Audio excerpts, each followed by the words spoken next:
addiidam. yéen ñaar ñii baax na rek fa ngeen jëm ak nit ñi waxagu leen ko waaye yal na yàlla guddal seen fan sëñ Saliou jërëjëf soxna Jaara di nga ma defal foofu benn résumé bu gàtt balaa sëñ Saliou jëlaat xam nga fi mu ñëw ci diggante Ndakaaru ba nim jële gaar gi dafa toppi trajet bi waaye dangaa netti lu doy waar lu tiis wi gën a tar ci la sëñ Touba gën a engagé wu ndax ngërëmul yàlla la mu waxoon ne lépp lu ngërëmul yàlla nekk bul ca ragal demaleeg fekkale moom ngërëmul yàlla da koo def ni suukar sooy nante doo doyal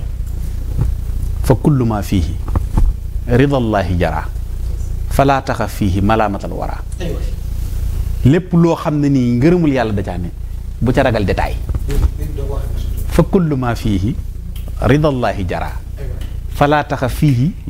malaamatal wara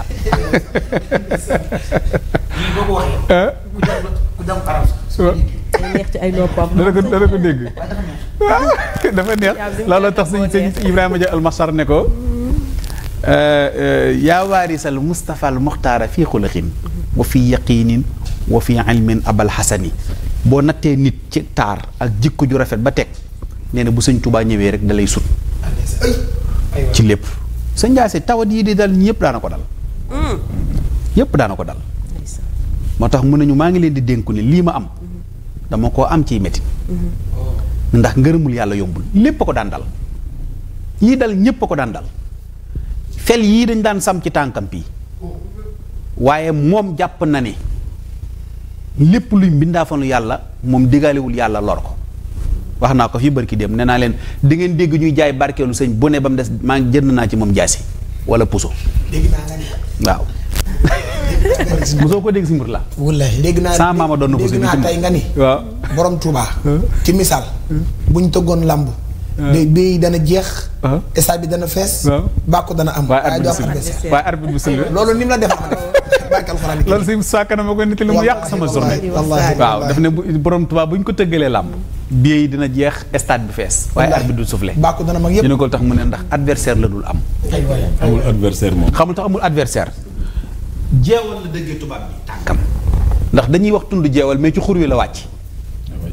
borom tubaab ci xur wi la wàcc ndax biñ taxawee ci ñaari tund yi tubaab bi da ko seen sëñ bi seen ko booba dañ leen ne bu ngeen ko séenee rek soqi leen ci kaw waaye stratégie de guerre dafa am bi mu wàcc ci fas wi lal der bi kàbbar dañoo xam ne kii moom ragalu daa ñëw ne leen ragaluma leen kaay leen nu ànd dem fu ngeen bëgg nu dem déet ñu ne nañ wàcc ñëg ñu waaye la garaaw mooy ba ñëwee ba egsi ci moom nag lu mu leen laaj xanaa xam ne tubaab bi victime la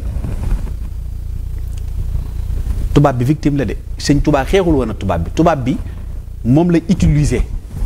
mooy arme bi mais moom iblis la amaloon affaire mooy le bien moo doon xeex ak le mal lu baax moo doon xeex ak ab safaan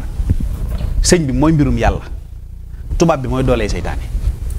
seytaane jàkkaarloo xam nga iblis da idnaadaytuhu bi yaawali tuddul tubaab bi ba tey de moom amul ak ñoom problème mais iblis moo utiliser tubaab bi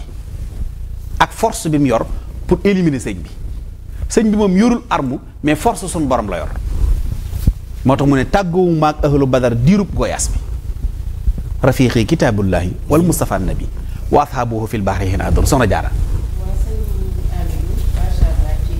xamante ne indil nga ñu ko ci sëriñ bi sëñ Tuubaa kenn la daal sëñ Tuubaa kenn la sëñ Saliou ñëw na ci bu baax a baax a baax a baax bala maa dugg ci interview bi sëñ Saliou sànq bi sëñ Ndiasse di jàng damaa dégg ñu wax lu ma jàpp loo xamante ni bëgg naa mbokki taalib bi yëpp nga dimbaluñ ci mooy karaamay sëriñ Tuubaa am na gaa yum teree nelaw yan ñooy karaamay borom Tuubaa yi waa xam nga karaama borom Tuubaa loolu dama am secret rek bu ma la ciy wax secret bi ma lay wax ci karaamay borom Touba am na gaa yu muy teree nelaw mooy Sénégal danoo gëm ñaan te gëmuñ may